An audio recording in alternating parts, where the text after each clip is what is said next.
There are the people I want you to picture. Same industry, same age, same decent salary.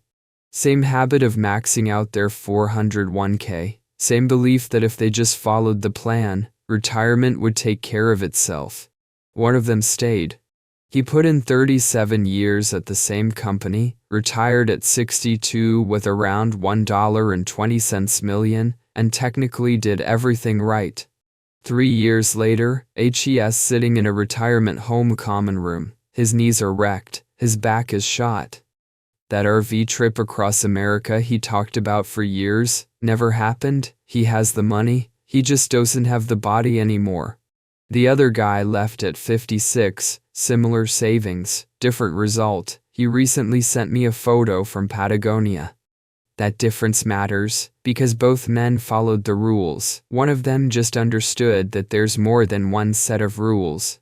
And that leads to the real question. What's the point of building money you're either broken to use? This is where a little known IRS provision called the Rule of 55 becomes a lot more important than most people realize. Not because it's some magic loophole, not because everyone should quit at 55, but because it changes the timing of access. And in retirement planning, timing is not a detail, timing is the whole game. Most people are taught to think about retirement like a bigger is better spreadsheet problem: work longer, contribute more, compound longer. Retire later. On paper, that logic looks clean. In real life, it can be dead wrong. Because the years between 55 and 70 are not just another block of time, they are not interchangeable. Your body changes. Your energy changes, your risk changes, your willingness to get on a plane, hike a mountain, start over, or even enjoy your freedom changes. So this video is not really about early retirement. It's about whether you want your best years to belong to your employer or to you. Here's the simplest way to think about it. Retirement money is like fruit, pick it too early, and there's a penalty. In this case, the IRS usually hits you with a 10% early withdrawal penalty before age 59, but leave the fruit hanging too long. And yes, it gets bigger, it looks better on paper, more compound growth, more projected wealth, except now you may not have the teeth to eat it. The Rule of 55 is about knowing when your fruit is actually ripe. So, let's get concrete. The Rule of 55 says that if you leave your job or after the year you turn 55, you can take penalty-free withdrawals from your current employer's 401k or 403b. You still pay ordinary income tax. This is not tax-free money. But that extra 10% early withdrawal penalty, gone. And the phrase I need you to pay attention to is current employer. That's the part most people miss. This rule does not apply to an IRA. It does not apply to an old 401k sitting with a company you left 6 years ago. It applies to the plan attached to the employer you are separating from in or after the year you turn 55th. Quit. Retire. Get laid off. The separation event is what matters. Now, that technical detail sounds small. It isn't. It determines whether this is a life option or a locked door.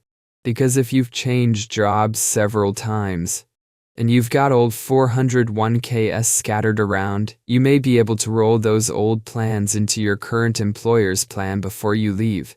Do it before separation, and that money may come under the Rule of 55 umbrella. Do it after separation, and the window may already be gone.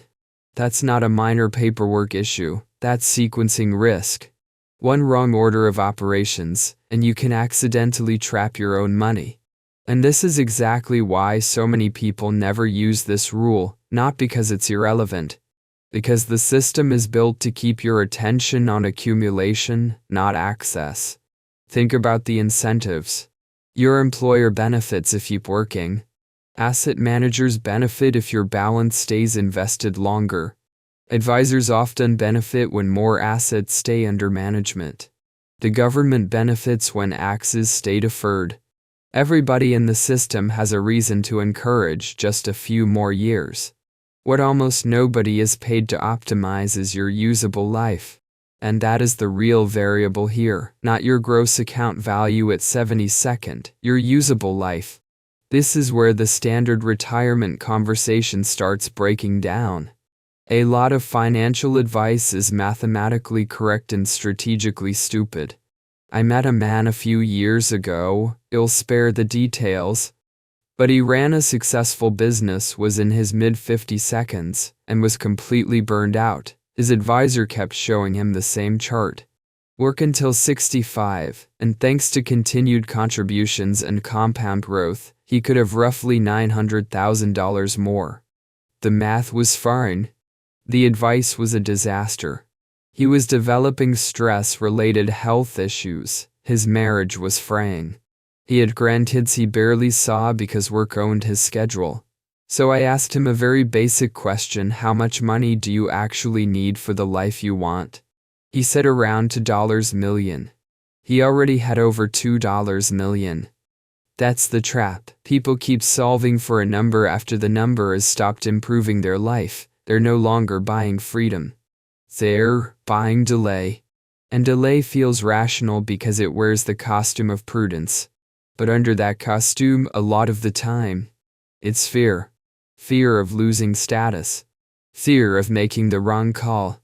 Fear of stepping outside the default script. Fear of watching the market go up after you've left. Fear of not being the hardworking, responsible person anymore. This is where psychology quietly hijacks retirement planning. Loss aversion tells you that giving up future gains is more painful than losing present life. Status anxiety tells you that retiring early sounds risky, but staying useful sounds respectable. Social comparison tells you to measure yourself against people who are also trapped in the same game. Self-justification tells you that another 5 years is discipline, not avoidance. And hedonic adaptation makes every new target feel normal within months, which is why $2 million becomes $3 million. Then $5 million, then just a little more. So no, this isn't only about finance. It's about how adults rationalize postponing their own lives.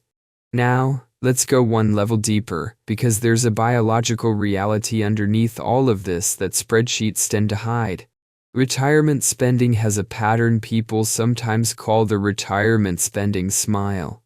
In the first phase, the go-go years, spending is high. People travel. They renovate things, they visit family, they take on projects. They still have mobility, curiosity, and enough energy to use freedom aggressively. Then comes the slow-go phase. Spending often drops. Life gets smaller, calmer, more local. And then the no-go years? Spending can rise again, but now it's being redirected into healthcare, assistance, procedures, and care support. Same money, very different use. That curve matters because it tells you something brutal. The experiences you think you are postponing are not indefinitely postponable. They have a shelf life.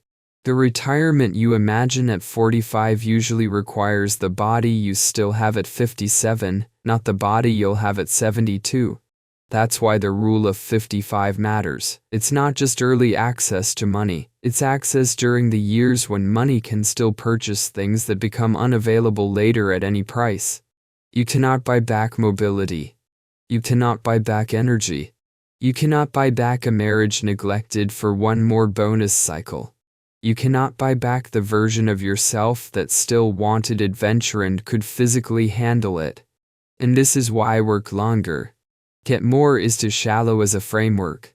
Because more money later is not automatically better than enough money sooner. Let me show you what I mean. Say you have $500. Zero in your 401k at 55th, you keep working until 65th, you contribute another $25,000 per year. Assume a 6% annual return, roughly, you end up with about $1.10 million. That looks fantastic on a chart. Your advisor points to the screen and says, see, retire now and you're walking away from roughly $600. Zero of future growth. Maybe. But that conclusion ignores three very expensive realities. First, Money has utility is not linear. A trip to Japan with your spouse while you can still walk 10 miles a day is not equivalent to the same trip at 70 when your back is unreliable and your energy is rationed. The dollars may be the same. The life return is not. Second, those extra 10 working years are not free. That is the cost. People talk about retiring early as if it has a price, but staying has a price too. It's just paid in time, health, attention, and opportunity cost. Third, the plan assumes your body cooperates. That assumption is doing a lot of work. Between 55 and 65, the probability of a health event or physical limitation that changes your retirement experience rises meaningfully. There is a real chance you work the extra years for a version of retirement you never actually get to have. Now the math changes. Because the comparison is no longer $500, zero now versus $1.10 million later.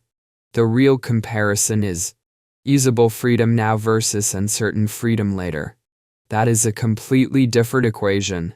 I had a conversation recently with a guy who told me he couldn't retire at 56 because he needed to hit $3 million. So I asked what retirement looked like. He said, travel some, play golf, see the grandkids, fine. Then I ran a simple 4% withdrawal estimate on $3 million, that's around $120,000 a year. His current spending was about $60,000. So I asked him what the extra $60,000 a year was for. He said, I don't know, save it. That's the whole pathology in one sentence. The retirement plan is to retire, not to keep stockpiling so you can eye with a prettier account balance. And now we get to the part that even a lot of financially sophisticated people miss. Retiring earlier can create tax opportunities that working longer destroys. When you are working, you may be in the 22% or 24% tax bracket, maybe higher, fine. Traditional 401k contributions help. But once you leave full-time work, especially before Social Security starts, you can enter low-income window. And that low-income window can be incredibly valuable. Because that's when Roth conversions get interesting. You can move money from a traditional 401k or IRA into a Roth, pay tax at a lower bracket, and then let that money grow tax-free going forward. For some people, those years between leaving work and claiming Social Security are not dead space. They're prime tax arbitrage years. But here's the catch.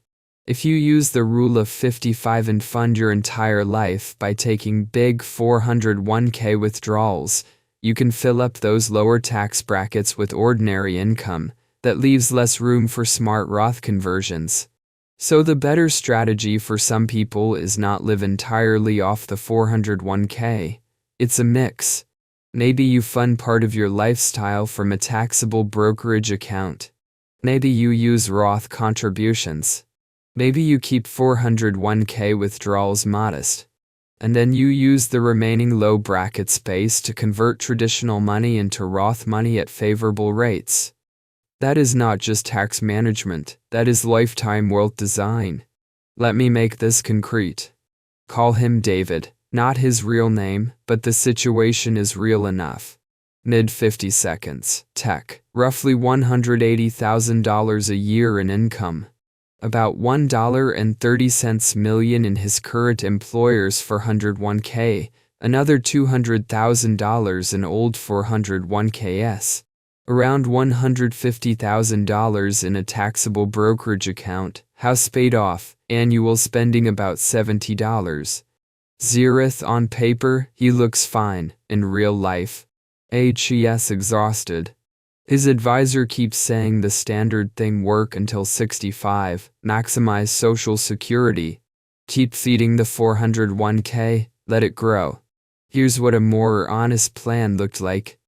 Before leaving, he rolls the old 401ks into the current employer plan. Now the total in that plan is about $1.50 million and potentially accessible under the rule of 55 once he separates. He leaves in the year he turns 55. He plans to withdraw around $40,000 a year from the 401k and cover the rest of his spending from the taxable account. Now his taxable income stays relatively controlled. That creates room to convert additional amounts into a Roth while staying in a lower federal bracket. So instead of just blindly delaying retirement for more, he starts using the system on purpose.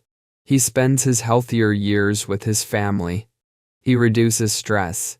He creates tax flexibility. He keeps optionality. That's a different kind of win. Now, before anyone gets carried away, let's talk about the parts people ignore when they get excited. First, plan rules matter a lot. Not every 401k plan handles distributions the same way. Some are flexible. Some are restrictive. Some may allow systematic withdrawals. Some may force less convenient distribution behavior. You need to know your specific plan rules before making any move. Second, healthcare is not a footnote. It's one of the biggest reasons early retirement math blows up.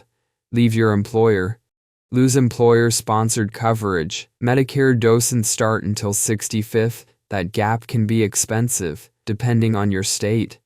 Age and subsidy eligibility. Individual market insurance can be a serious line item. You need to model that honestly, not hand-wave it away. Third, your withdrawal plan has to survive bad markets, not just average ones. Anyone can retire successfully in a spreadsheet where returns show up politely every year. Real markets do not do that. Sequence of returns risk is real. If the market drops hard right after you leave work and you panic sell, your plan was conservative enough or your psychology was ready. Fourth, asset allocation gets more complicated, not less. Conventional advice like your age in bonds is often too blunt, especially for someone retiring early with a potentially long horizon, but swinging too aggressively into stocks without understanding your own behavior is its own kind of delusion. A portfolio only works if you can live through it emotionally. That matters more than people admit. I once saw someone say they needed $5 million before retiring because they wanted to feel secure. I asked what secure meant. They said enough so the market can't hurt them. That's not a portfolio problem, that's an anxiety problem. No amount of money cures a mind that keeps moving the goalpost. And that brings me to the objection people always raise. What if I retire at 55 and hate it? What if I get bored? What if I want to earn again? What if I need more money later? Good, those are real questions. But the rule of 55 does not force you into a binary choice between full-time corporate work and disappearing onto a golf course forever. It just gives you access. You can leave one employer and still work later. You can take a year off and recover. You can consult. You can freelance. You can build a lower stress portfolio career. You can earn less, work less, and still live better. A lot of people don't actually want retirement, they want relief. They want autonomy. They want to stop renting out all of their best energy to a job they no longer need in the same way. That is a much more interesting goal. Because once you see retirement as a dimmer switch instead of an on-off switch, the whole conversation becomes more intelligent. The question stops being can I disappear forever and becomes how much paid work do I still want my life organized around? That is a freedom question, not just a finance question. And here's the uncomfortable truth underneath all of this: the default system is not built to optimize for your freedom. It's built to optimize for continuity. Employers want retention. Asset managers want assets to stay put. Institutions want you compliant, predictable, and deferred. Even culturally, we praise the person who keeps grinding far longer than we praise the person who recognizes enough. That's why so many people end up rich in money and poor in time. They do what almost everybody does. They defer. They rationalize. They compare. They keep accumulating long after accumulation has stopped serving the life. Then one day their body makes the decision for them. So here's the framework I would use if you are anywhere near this decision. First, stop using fantasy numbers, use real ones. What do you actually spend in a year? Not the number you think sounds responsible. The real number. Then pressure test it by adding healthcare, inflation, and a margin for error. Second, map your income sources in order. Current employer 401k, old 401ks. IRA, taxable account, Roth pension, rental income, Social Security timing, know what is accessible, when it is accessible, and at what tax cost. Third, if the rule of 55 might matter for you, look at the sequencing now. Not at 50 for years and 11 months. If old 401ks need to be consolidated into the current employer plan, that is something to evaluate while you are still employed, not after you've already walked out. Fourth, run the downside case. What happens if markets drop 25% in year one? What happens if healthcare costs are higher than expected? What happens if you want to work part-time instead of not at all? A plan that only works in ideal conditions is not a plan. Fifth, be honest about the psychological cost of staying. Everybody calculates the return on leaving. Almost nobody calculates the cost of continuing. Burnout has a cost. Stress has a cost. Missed years with a spouse have a cost. Delayed life has a cost. Those costs are real even though they do not show up as a line item on your Vanguard dashboard. And finally, stop treating retirement like a moral test. Working longer is not automatically wiser. Retiring earlier is not automatically reckless. A bigger number is not automatically a better life. And discipline is not the same thing as endless postponement. At some point, the question becomes embarrassingly simple. If you have enough to fund a decent life, and the job is taking more from you than it is giving back, what exactly are you still protecting? Your future? Or your fear? Here are the 3 practical moves I'd put on the table. What if you're in your late 40s or early 50s, and most of your retirement money is stuck in old 401ks? Look at whether consolidating into your current employer's plan makes sense while you still have the option. Not later, now. To model healthcare specifically, do not use wishful thinking. Use actual marketplace estimates, unrealistic taxable income assumptions. Early retirement plans often fail because people underestimate this line item. 3. Stop framing the choice as work versus no work. Frame it as full stress versus lower stress, full dependence versus more autonomy, default life versus designed life. That mental shift alone changes the quality of your decisions. Because that's what this is really about. Not money for money's sake. Not winning some imaginary scoreboard. Not dying with the highest possible net worth. This is about freedom, choice, safety, control over your time. The ability to use your healthy years while they are still yours. The retirement industry sells a seductive story work for decades, so you can finally become wealthy enough to live later.